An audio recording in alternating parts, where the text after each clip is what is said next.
Alright, it's your boy Benvolio here, just casting one quick game I played this morning. It was a close game against the Central Scrutinizer, who is playing against the Empire, and I am playing, of course, as the Tomb Kings. Here is my particular Tomb King, just a generic lord mounted in a Kemrian war Sphinx, hiding in the woods because I don't want him to be open to any ranged fire, which was probably a good idea because this Empire player did bring some gunpowder weaponry.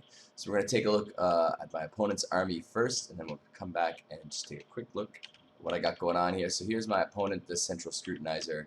He's got Marcus Wolfheart out front, one of my favorite Empire lords, and an anti-large bonus. Facing the wrong way for some reason. Look at his funny little hat. So he's got armor-piercing missiles, anti-large, and stock, etc., etc., etc. Kind of a great, like, stealthy, snipey lord. Really fun to play as with the Empire. And then he's got the Black Lions with the Hellblaster guns mounted in their little carriages. These guys are really nasty, and they are going to hurt any constructs I'm bringing with their armor-piercing missiles, and I think they make short work of a couple things I've brought already. And he's got the Hammer of the Witches back here somewhere. Is he hiding that? There it is.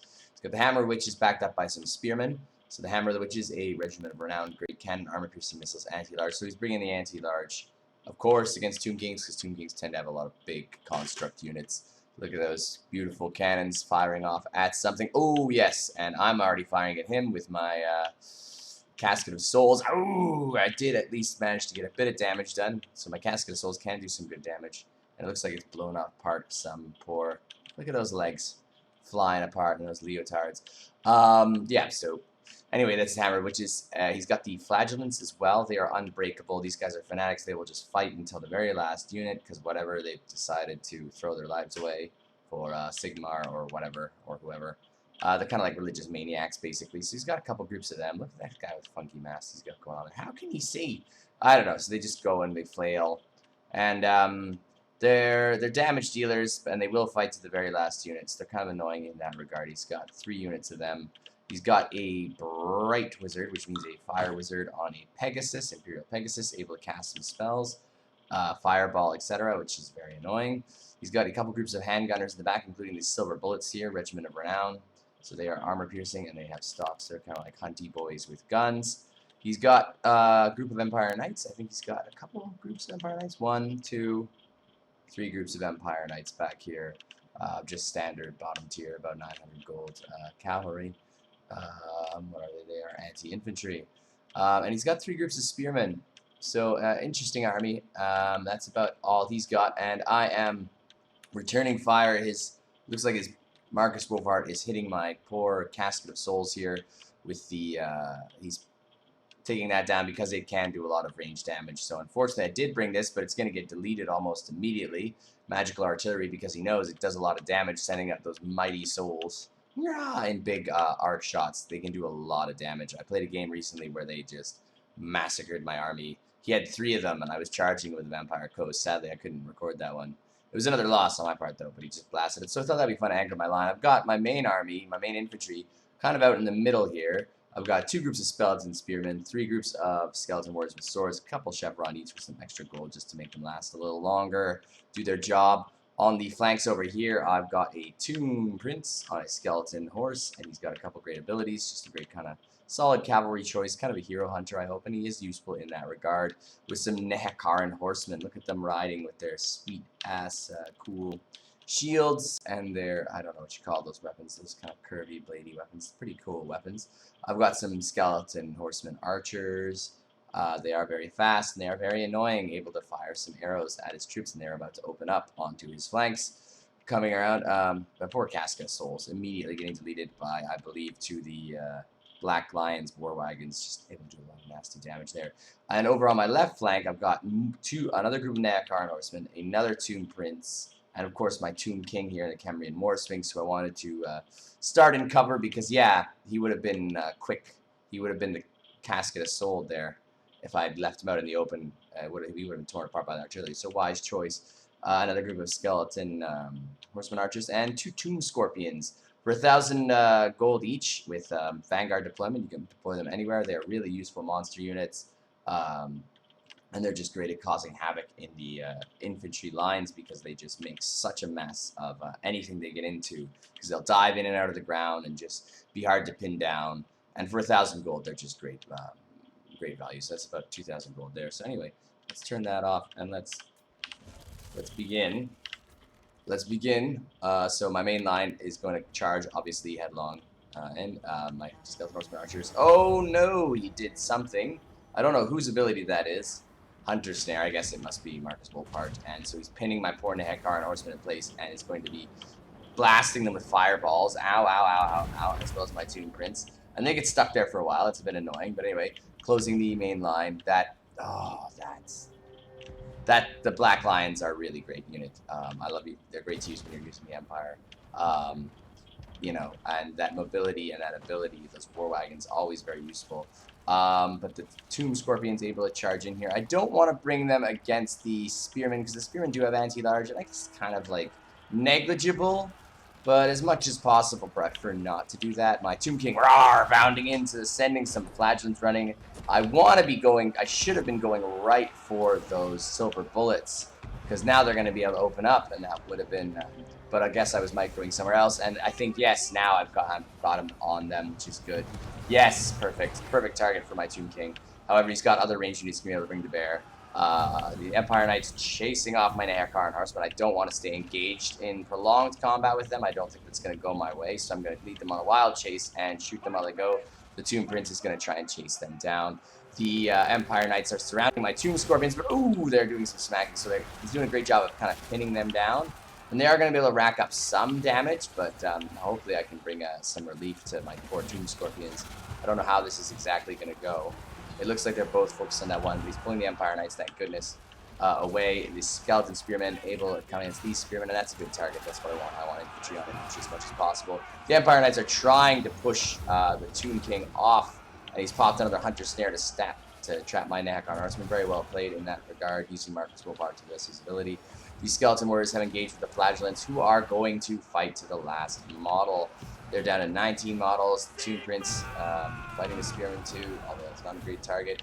Getting a health buff popped, Realm of Souls, because that's one of the abilities of the Tomb Kings. The second Realm of Souls, so that will be heals injured units.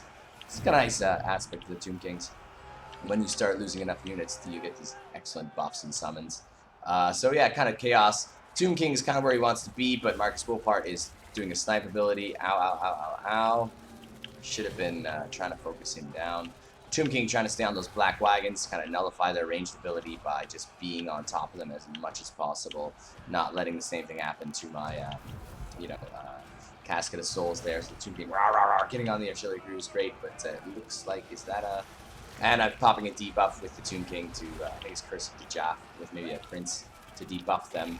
The Tomb Scorpion helping to clean up these flagellants, but like they just stick. They'll fight to the very last model, even down to 4 units. The Bright Wizard hovering above. Great choice in terms of just having him on a Pegasus. It's just a much more annoying to deal with. These Empire Knights, looks like I've eliminated. No, not that, not quite. They're still good. They're still pulled out. The Spears are going to do great against him, and I pulled these guys way out there. They got chased off by these Empire Knights, and I forget about them all the way up there. I'm trying to bring them back in. I'm pulling the Tomb King out because he's just taking too much of abuse, but I'm noticing right now that, ow, ow, ow, ow, fireball, fireball, no, don't you get me, oh, missed, lucky, lucky, lucky, but he's going to be able to do a lot of damage with those Black Lions in the War Wagons, so I've got to tie them up somehow, is the name of the game there. The Tomb Prince, again, with the Empire Knights toe-to-toe with the spears against these, Empire Knights. Tomb Scorpion getting locked in place by a Hunter Snare. Another Hunter Snare going down, but he wriggled out of it. That's great. Cavalry not great for the Tomb Scorpion, but whatever, it distracts them. That's good. Although he's bringing this group of Empire Knights, he's going to charge to his own troops again. And it looks like I've brought the Ushapti, my summoned Ushapti against the Black Lions, but now they're going after. I want to finish off these handgunners, which I managed to do because I don't want them firing at the Tomb Scorpion. But those Black Lions are going to be able to bring their guns to bear against something, which is not good. I want to stop that. Maybe against this Tomb Scorpion. He's guarding that as a bigger target. I should have brought him against these Black Lions here. But the Ushapti are able to drive off the handgunners, which is good. This Tomb Scorpion now fighting spears, so oof. Yeah, and here comes the Tomb King to help support. Ah, boom, bounding in, go kitty. So breaking these Empire Knights, which is good. And this game does actually get pretty close. The Ushapti's still running off the handgunners. Probably should have brought them in to help finish off this infantry, but whatever. It can't get everything right all the time. Still something firing. Tomb Prince and Tomb Scorpion, sorry, able to drive off these silver bullets, hopefully. So kind of one over there. The Skeleton Spearmen, this group being brought down by the Flagellants and Spears, so the Bright Wizard landed. Maybe not a great idea for him. Riding off, hopefully, these Empire Knights with the Tomb Prince. Still have these Skeleton Horsemen Archers. They would have been clutch if I'd had them engaged somehow, but my Tomb King has been brought down, probably with Marcus Wolfhart. The War Wagon's still operational, not great. The Empire Knights fighting my Tomb Scorpion. But I still have the Tomb Princes for leadership, which is good. Marcus Wolfhart doing an amber bow or something, shooting off something. And these Tomb Princes chasing off these Empire Knights over here. I still got the other one, the Tomb Prince, over somewhere. And the Scorpion's still engaged, but now I think I'm going to try and bring him against Marcus Wolfhart, which would be a good target for him. Aha, yeah. This is what I want. I want my Tomb Prince on Marcus Wolfhart as well as my Tomb Scorpion. So this charge should hopefully be pretty glorious. Boom! Just does not a decent amount of damage against him. And we're going to try and bully Marcus Wolfhart now, because he's isolated. His infantry has been largely depleted, despite the Flagellants. His cavalry and his ranged units have been run off, the handgunners anyway. The War Wagons are still operational, though, but I am firing at them with the Skeleton Horsemen, or no, I'm firing the Bright Wizard, yeah. So he's got the Bright Wizard and the War Wagons, but I'm trying to bully Marcus Wolfhart and hopefully reduce his leadership. The Tomb Scorpions still have just a chonk left, and they might be able to drive off these Spearmen, and I think it does get pretty close. I thought I might have taken it, because these Tomb Princes are going to do much better in melee against Marcus Wolfhart. And looks like they've cursed to Jaft, and the Bright Wizard has come in not in a great place, rampaging from the Curse of Jaft. And I'm trying to bring in my other Tomb Prince to try and chonk down this Bright Wizard, and it might have gone my way if I could have kept him down there. I still have a group of Spearmen, which are going to be great. The Marcus Wolfhart is breaking, and this is where I thought I might be able to take it. I still have this group, but he still managed to chase them off. Empire Knights, but they may break. This is where it was looking pretty close for me, because his units were all breaking. I think I did manage to kill Marcus Wolfhart. But the Tomb Prince is going to charge these Black Lions, and they're probably going to blast him.